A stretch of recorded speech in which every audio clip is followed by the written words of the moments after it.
مفتی محمد سہیل رضا امجدی صاحب کے ساتھ. تو اگر کوئی کالرز ہیں تو انہیں شامل کریں. یا میں جوابات کافی سارے ہیں, اگر اجازت دے تو پہلے جوابات. جی مصعب, جوابات کی طرف آ جائیں. اچھا, کل جو ہے وہ کچھ سوالات رہ گئے تھے. اچھا, ایک بھائی نے یہ کہا تھا کہ زمین ہے ان کے پاس, انہوں نے کاشتکاری نہیں کی ہے, لیکن جو ہے نا ایک درخت اگ گیا ہے اور اس کی لکڑی انہوں نے بیچی, تو اب اس پر زکوٰۃ ہوگی یا نہیں؟ دیکھیے, وہ اس میں جو جسے کھیتی باڑی کہتے ہیں یا پھل فروٹ کہتے ہیں, تو یہ اس زمرے میں نہیں آئے گا, اس پر عشر نہیں ہوگا. بونس ہو گیا. ہاں, عشر نہیں ہوگا. ہاں, وہ لکڑی اتنی زیادہ ہے کہ آپ نے بیچی ہے اور اس لکڑی کو بیچنے کے بعد آپ کی دوسرے مال میں وہ رقم مل گئی ہے اور نصاب کے مطابق بن رہی ہے, تو تب زکوٰۃ ہوگی, ورنہ نہیں ہوگی. دوسرا سوال یہ کیا ایک نے کہ فطرانہ تھوڑا تھوڑا دے سکتے ہیں یا ایک جگہ دے سکتے ہیں. دیکھیں, ایک جگہ بھی دے سکتے ہیں, یہ ضرورت کے اوپر ڈیپینڈ کرتا ہے کہ جہاں پر ضرورت ہے کہ ان کو زیادہ دیا جائے, جیسے بیٹی کی شادی یا کوئی اور معاملہ ہے, تو ایک جگہ بھی دے سکتے ہیں. اور اگر اتنی زیادہ ضرورت نہ ہو اور بہت سے لوگ ایسے ہوں جو ضرورت مند ہوں, ان کو چاہیے ہو, تو تھوڑا تھوڑا کر کے بھی دیا جا سکتا ہے. ایک سوال یہ ہوا کہ ٹی وی دیکھتے ہوئے یہ تسبیح پڑھتے ہیں تو کیا کرنا چاہیے؟ دیکھیں, ایک وقت میں ایک کام کرنا چاہیے. تو ٹی وی پر اگر پروگرام دیکھیں تو پروگرام دیکھ لیں, اور اگر تسبیح پڑھنی ہے اللہ تعالیٰ کے نام کی یا درود پاک, تو وہ ذرا توجہ کے ساتھ پڑھیں, تو وہ پھر زیادہ بہتر ہے. اس کے بعد جو ہے وہ, کیونکہ اگر آپ تسبیح پڑھتے ہوئے دیکھیں گے, کبھی تسبیح بھولیں گے, کبھی کوئی منظر رہ جائے گا, کوئی بات رہ جائے گی, اچھا اس کی طرف آپ دیکھیں گے, متوجہ ہوں گے, تو تسبیح بھولتے جائیں گے. تو ایک وقت میں ایک ہی کام کریں, وہ آپ کے لیے زیادہ بہتر ہے. یہ کہتے ہیں کہ نماز پڑھتے ہوئے دوپٹہ اگر گر جائے, تو یعنی سرک جائے, تو اس کو صحیح کر سکتے ہیں. عمل قلیل کے ذریعے ایک ہاتھ سے صحیح کر سکتے ہیں. عمل قلیل کا مطلب یہ ہے کہ دور سے دیکھنے والا آپ کو وہ عمل کرتے ہوئے نماز میں سمجھے, اور عمل کثیر اسے کہتے ہیں کہ دور سے دیکھنے والا آپ کو اس عمل میں نماز میں نہ سمجھے, وہ یہ سمجھے کہ آپ نماز کے علاوہ کھڑے ہوئے ہیں, تو اسے عمل کثیر کہتے ہیں. اور یہ فعل سے آپ کے ثابت. جی, مثال کے طور پر دونوں ہاتھ میں نے چھوڑے ہوئے ہیں, آپ یہی سمجھیں گے نا کہ نماز میں نہیں ہے, اور اگر ایک ہاتھ میں یوں کیا ہوا ہے تو یہ عمل قلیل ہے, تو اس کا مطلب ہے کہ نماز میں ہوں. تو اس کے بعد یہ سوال ہوا کہ فرض کی آخری 2 رکعتوں میں سورت جو پڑھی جاتی ہے, تو کہتی ہیں کہ یہ سورت پڑھی جائے گی یا نہیں. فرض کی آخری 2 رکعتوں میں, فرض کی آخری 2 رکعتوں میں سورت نہیں پڑھی جاتی, آپ کو سورہ فاتحہ پڑھنی ہے. سورہ فاتحہ بھی پڑھ سکتے ہیں, اور 3 مرتبہ سبحان اللہ بھی پڑھ کر آپ رکوع میں جا سکتے ہیں, دونوں رکعتوں میں, آخری 2 رکعتوں میں, لیکن سورہ فاتحہ پڑھنا زیادہ افضل ہے. ایک سوال ہوا کہ تجوید کے ساتھ قرآن پڑھانا چاہیے یا بغیر تجوید کی, کیسی بات ہو گئی؟ سیدھی بات ہے, اصول کی بات ہے کہ تجوید کے ساتھ ہی جو ہے وہ بچوں کو قرآن پڑھانا چاہیے, تجوید کے ساتھ ہی. ایسا نہیں کہ تجوید کے بغیر آپ پڑھائیں, تو تجوید کے بغیر کیا ہوگا؟ تو آپ نے سارے تجوید سے مراد یہ کہ تلفظ کی رعایت, مدات کی رعایت, اور اسی طرح لہجے کی رعایت, یہ تمام چیزوں کی رعایت کرتے ہوئے آپ پڑھائیں, تو انشاءاللہ آپ کو ثواب بھی ملے گا. اب آ جائیں آج کے سوالات کی طرف. بھائی نے کہا کہ کوئی جو ہے وہ ایسا بندہ ہو یعنی بینک میں کہ جو ایک خاص مکتب فکر سے ہو, تو ہم اس پر اعتماد کریں. کچھ ایسے بینک ہیں کہ جہاں پر علماء موجود ہیں, تو آپ وہاں جا کر پتہ کر سکتے ہیں, اور ان علماء سے آپ مطمئن ہیں تو بہرحال پھر آپ اپنے اس کے مطابق فیصلہ کر سکتے ہیں, اس میں کوئی وہ مسئلہ نہیں ہے. یہ کہ آپ کو ذرا ڈھونڈنا پڑے کہ ایسے بینک ہیں کہ جس میں بڑے جو علماء ہیں وہ موجود ہیں, ان پر آپ اعتماد کر سکتے ہیں. بہرحال کاروبار ایزی پیسہ شاپ میں کاروبار میں 8 سے 10 لاکھ روپے لگایا ہوا ہے, تو اس پر زکوٰۃ ہوگی یا نہیں؟ میرے بھائی, جتنا پیسہ, جتنی موڑی آپ کی لگی ہوئی ہے, تو اس پر زکوٰۃ ہوگی. اگر فرسٹ ٹائم آپ کے پاس اتنی موڑی آئی ہے, تو پھر تو اس سال گزرنے کے بعد ہوگی, لیکن پہلے سے آپ صاحب نصاب چلے آ رہے ہیں, تو یہی پیسہ آپ کا اور پیسوں کے ساتھ مل جائے گا, اور آپ کو پھر یہ زکوٰۃ دینی ہوگی. ایک سوال یہ ہوا کہ ایک بھائی کے پاس جو ہے وہ تھوڑا سا سونا ہے, تو اسے زکوٰۃ دے سکتے ہیں یا نہیں؟ تو تھوڑا سا اگر سونا ہے, اس کے علاوہ چاندی وغیرہ, رقم وغیرہ کچھ بھی نہیں ہے, تو اس صورت میں زکوٰۃ نہیں ہوگی, کیونکہ سونے کو دیکھا جائے تو 7.5 تولہ سونا نصاب میں ہوتا ہے, نصاب کے برابر ہوتا ہے, اور چاندی میں 52.5 تولہ چاندی. اگر سونے کے علاوہ تھوڑا سا ہے, کچھ بھی نہیں ہے, تو اس پر زکوٰۃ لازمی نہیں ہے. اچھا, کہا کہ طواف کے دوران تیسرے چکر میں حتیم کے اندر نوافل پڑے تھے تو کیا ہوگا؟ تو بہرحال اب یہ کرنا تھا آپ نے، کیونکہ طواف کے دوران حتیم کے اندر نہیں جا سکتے. حتیم خانہ کعبہ کے اندر ہے، طواف خانہ کعبہ کے باہر کا ہوتا ہے، اسی لیے حتیم کے اندر نہیں جا سکتے.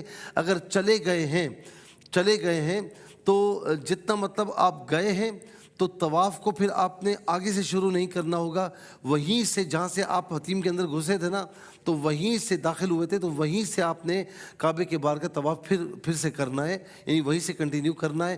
تو بہرحال ایسا کرنا نہیں چاہیے، حتیم کے اندر طواف کے دوران نہیں جانا چاہیے. کر لیا ہے تو بہرحال نکل کے وہیں سے پھر آپ طواف شروع کر سکتے ہیں جہاں سے آپ نے چھوڑا تھا.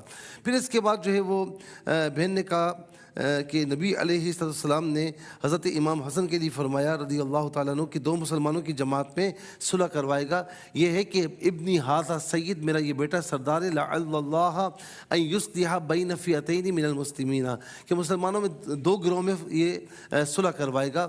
امام حسن رضی اللہ تعالیٰ عنہ خلیفہ راشد تھے، اور اس وقت جب امت میں اختلاف ہوا تو آپ نے اپنی خلافت کی قربانی دے کر دو مسلمانوں کے 2 گروہوں کے درمیان آپ نے گویا کہ صلح کروائی ہے، اپنی خلافت کی قربانی دے کر. یہ آپ کا ترہ امتیاز ہے. بہت پیاری. اچھا، پھر اسی طریقے سے کہا بھائی نے کہا ہم نہاتے ہیں یا غسل کرتے ہیں تو اس وقت وضو کر سکتے ہیں یا بعد میں کر لیں؟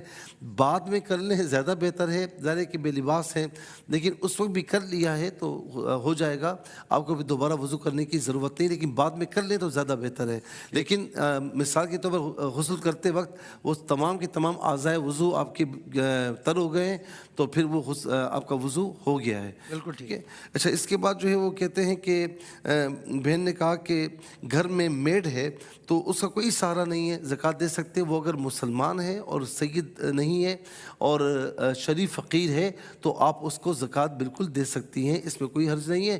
ہاں اتنا ضرور ہے کہ آپ اپنی اس کی تنخواہ کی رقم میں زکوٰۃ نہیں کر سکتی کہ اسے کام کیا ہے تو بھائی زکوٰۃ دے دی اب تنخواہ نہ دوں، اس طرح نہیں کر سکتے. تنخواہ اس کی الگ ہوگی اور آپ نے پھر زکوٰۃ جو ہے نا وہ اگر وہ مستحق ہے تو اس کو الگ دینی ہے. ایک سوال یہ ہوا کہ بہن نے کہا کہ اعتکاف میں بیٹھنا تو کیا کرے؟ اعتکاف خواتین مسجد میں نہیں کر سکتی، اعتکاف ان کا مسجد بیت میں ہوتا ہے. مسجد بیت یہ کہ گھر میں وہ جگہ کہ جہاں پر عام طور پر خواتین نماز پڑھتی ہیں، ایک جگہ منتخب کر لیتی ہیں، اسے مسجد بیت کہا جاتا ہے، تو وہاں پر اعتکاف ہوگا. اگر وہ جگہ نہیں بنی ہوئی تو اب اگر اعتکاف کرنا تو اب بنا لیجئے ایک مخصوص جگہ اور وہاں پر اعتکاف کیجئے. خواتین جب اعتکاف کریں گی اور اگر کوئی اور کام کرنے والے ہیں تو پھر کام کرنے کے لیے بھی اٹھ نہیں سکتی، علاوہ اس کے کہ شرعی عذر ہے یا کوئی اور عذر ہے جیسے واش روم جانا ہے یا نہانے کے لیے جانا ہے، اس کے علاوہ وہ وہاں سے نہیں اٹھ سکتی. ہاں کوئی کام کرنے والا نہیں ہے، کوئی کام کرنے والا نہیں، کام انہیں کرنا پڑتا ہے تو کام کے لیے جا سکتی ہیں، کام کر کے فوراً اپنی اعتکاف کی جگہ پر واپس آ جائیں. اسی طرح واش روم جانا ہے، غسل کرنے جانا ہے تو بس کر کے فوراً اپنے مقام پر واپس آ جائیں. پھر اس کے بعد جو ہے وہ بغیر کسی شرعی عذر کے اگر جائیں گی کلام وغیرہ کرنا، کلام وغیرہ کر سکتی ہیں، لیکن ظاہر ہے کہ فضول کلام تو نہ کریں نا، اعتکاف کا مقصد فوت ہو جائے گا تو ضروری کلام وہ کر سکتی ہیں، بالکل کوئی مسئلہ نہیں ہے. اور اسی طریقے سے بہن نے کہا کلمہ طیبہ پڑھ کر کچھ لوگ الا اللہ یہ ہو کھا لیتے. میں نے کہیں ایسا دیکھا نہیں ہے کہ کون کھاتا ہے کیا ہے. ہاں یہ علیحدہ بات ہے کہ لا الہ الا اللہ پڑھتے ہیں، ذکر کرتے ہوئے لا الہ الا اللہ، لا الہ الا اللہ، اور آخر میں کہتے ہیں لا الہ الا اللہ محمد رسول اللہ. تو وہ جب ایک کثیر تعداد میں پڑھنا ہوتا ہے تو اس صورت میں وقف کرتے ہیں، کھاتا کوئی نہیں ہے، وقف کرتے ہیں اور پھر آخر میں وقت بھی درست ہے اور وہ بھی درست ہے. ہاں ایک ساتھ پڑھتے ہوئے وقف درست نہیں، لا الہ الا اللہ محمد، اس طرح نہیں، لا الہ الا اللہ محمد رسول اللہ. جب آپ ذکر کر رہے ہیں تو لا الہ الا اللہ، لا الہ الا اللہ، اور پھر آخر میں پڑھتے ہوئے لا الہ الا اللہ محمد رسول اللہ پڑھ لیں تو اس میں کوئی حرج نہیں ہے. ٹھیک ہے. اس کے ساتھ یہ سوال ہوا، یہ بیمار ہیں اور گردے کا مرض ہے، ان کو پڑھتے پڑھتے بھول جاتی ہیں، نماز میں کیا پڑھنا تھا کیا نہیں تو بھول جاتی ہیں، کیا کیا جائے؟ ایک تو یہ کہ آپ وہم پر توجہ نہ دیں. میری بہن وہم پر توجہ دیں گی تو وہ بھولتی چلی جائیں گی اور آپ کبھی یاد نہیں آئے گا۔ دوسرا یہ کہ جب آپ کو ایک یقین ہے کہ میں نے یہ کر لیا ہے تو بس آپ نے کر لیا ہے، اب شک کو جگہ نہ دیں، یہ کام کریں۔ دوسرا یہ کہ نماز سے پہلے لا حول ولا قوت الا باللہ العلی العظیم پڑھ لیا کریں، تو اس سے انشاءاللہ بھول نہیں ہوگی۔ ٹھیک ہے۔ اور اسی طریقے سے یہاں پر بہن نے کہا کہ کسی کو قسم دے کر، کسی نے قسم دی کہ آپ نے یہ کام کرنا ہے اور مرے ہوئے ماں باپ کی قسم دی، تو اب بات یہ ہے کہ قسم دینے سے کچھ نہیں ہوتا، قسم دینے سے کچھ نہیں ہوتا جب تک بندہ خود قسم نہ کھائے اللہ تعالیٰ کے نام کی۔ حلف دینے سے کچھ نہیں ہوتا جب تک بندہ خود حلف نہ کھائے کہ جی میں حلف لیتا ہوں۔ تو بہرحال کسی نے قسم دی تو آپ نے نہیں لی ہے تو آپ پر پورا کرنا لازمی بھی نہیں ہے، لیکن اگر کوئی آپ کو گواہ بناتے ہوئے کہے دیکھو یار میں آپ کو بتاتا ہوں، یہ کسی کو بتانا نہیں، تو کچھ لوگ ایسے ہوتے ہیں بولتے ہیں فکر ہی نہ کریں، ہم بالکل نہیں بتائیں گے، اور دوسرے دن پورے شہر میں ڈھنڈورا پیٹ رہے ہوتے ہیں، شہر میں ڈھنڈورا، سب کو پتا ہوتا ہے۔ تو لہٰذا رازدار رہنا چاہیے، کوئی راز کی بات بتائے تو اس کا رازوں کا امین بننا چاہیے ہمیں، اور آگے بات نہیں کرنی چاہیے۔ قرآن پڑھنا اور پروگرام دیکھنا، میں نے ابھی بھی کہا کہ ایک کام کریں، یا تو قرآن پڑھیں یا آپ جو ہے وہ پروگرام دیکھیں۔ دوسرا یہ ہے کہ یاد رکھیں کہ پروگرام میں آپ دیکھتے ہیں نا، وقفے میں جا کر قرآن پڑھتے ہیں، تو ایسا کرنا مناسب نہیں۔ یا تو پروگرام دیکھیں، اور قرآن پڑھنا ہو تو پھر کنسنٹریشن کے ساتھ، توجہ کے ساتھ پھر قرآن کو ٹائم دیں، اور ایسا نہیں کہ جہاں وقت ملا پڑھ لیا پھر جو ہے نا پروگرام آیا تو دیکھ لیا، نہیں، ایک ٹائم مقرر کریں، پھر اس ٹائم میں قرآن شریف کو توجہ کے ساتھ پھر ایک ہی کام کرتے ہوئے قرآن شریف پڑھے، تو یہ زیادہ ہمارا جو پروگرام ہے QT کا، اس کے حوالے سے فرمایا کہ علم دین کے خاطر، کہ علم دین کو سیکھنا یہ بھی عبادت ہے، یہ بھی عبادت ہے، وہ الگ عبادت ہے، یہ الگ عبادت ہے، تو لہٰذا دونوں کو ملائے نہیں۔ بالکل صحیح۔ اچھا، ایک سوال ہوا کہ کوئی انسان بار بار جھگڑا کرے تو اب کیا کرنا چاہیے؟ تو رشتہ دار بھی ہے، بار بار معافی بھی مانگتے ہیں، بار بار معافی مانگتے ہیں، معاف کرتے رہے، اور آپ کو پتہ ہے کہ یہ معافی مانگ کر پھر وہی کرتے ہیں جو ان کا دل چاہتا ہے، تو پھر تھوڑا سا سلام دعا کے علاوہ احتیاط برتیں، آپ زیادہ پھر اندر جانے کی کوشش نہ فرمائیں۔ بہن نے کہا شوہر فوت ہو گئے اور ان کا جو مکان ہے وہ ان کے پیسوں سے تھا، اب بھائی کہتے کیونکہ ان کی کوئی بیٹی ہے بیٹا نہیں ہے، تو اب ان کے بھائی کہتے ہیں کہ جی ہمارا حصہ بنتا ہے۔ ٹھیک ہے، شوہر کا انتقال ہو جائے اور اس کی بیٹیاں ہیں تو پھر اس کے شوہر کے مرحوم کے بھائی اور بہن کا حصہ بنتا ہے، ان کے والدین کا حصہ بھی بنتا ہے، ان کی بیوہ کا حصہ بھی بنے گا، لیکن بھائیوں کو اس طریقے سے بلیک میل نہیں کرنا چاہیے شوہر کے بھائی کو کہ بھائی یہ ہمارا ہی حصہ بنتا ہے کسی اور کا نہیں، ان کی بیٹی کا حصہ بھی بنے گا، بیوہ کا حصہ بھی بنے گا، اور ان کے بہن بھائیوں کا اور ماں باپ کا حصہ بنے گا۔ تو یہ کہنا کہ جی صرف میرا ہی حصہ ہے ہمارا ورنہ ہم چھوڑیں گے نہیں، تو یہ کہنا بالکل غلط ہے اور گناہ گار ہوں گے۔ اور انہوں نے یہ بھی کہا کہ اگر آپ نے زمین ہمارے اس میں نہیں کی تو ہم مکان پہ قبضہ کر لیں گے۔ تو جس طرح زمین میں بیوہ کا، ان کی بچیوں کا اور بہن بھائیوں کا حصہ ہے، ماں باپ کا، تو اسی طرح مکان میں بھی ایز اٹ از ہوگا، صرف ایک کا حصہ نہیں بنے گا کہ وہ اس میں بلیک میل کریں یا دھمکی دیں۔ ایک سوال یہ ہوا کہ ایک بازو کٹا ہوا ہے، ایک ہاتھ سے وضو ہوگا یا نہیں، بڑی مشکل سے کرتے ہیں میرے بھائی، بامر مجبوری، ظاہر ہے کہ آپ کے ساتھ عذر ہے، تو آپ اگر یہ کام کرتے ہیں تو میں سمجھتا ہوں کہ ثواب بھی زیادہ ملے گا، اور آپ بامر مجبوری یہ کر رہے ہیں، مشکل سے آپ وضو کرتے ہوں گے، غسل کرتے ہوں گے تو بالکل ہو جائے گا اور ثواب پہنچے گا۔ اور ظاہر ہے کہ آپ اگر چہرہ دھوتے ہیں تو ایک ہاتھ سے ممکن ہے، الٹا ہاتھ بھی ہو تو اسے ہی ممکن ہوتا ہے، اعضائے وضو کو تر کرنا، تو بالکل اس طرح اگر آپ نے کیا تو ہو جائے گا، ایسا نہیں کہ دونوں ہاتھوں سے کرنا لازمی ہے، ایک ہاتھ ہے تو اس سے بھی ہو جاتا ہے۔ ایک سوال یہ ہوا کہ نماز تراویح میں وہی صورتیں پڑھ سکتے ہیں جو عشاء میں پڑھی ہیں؟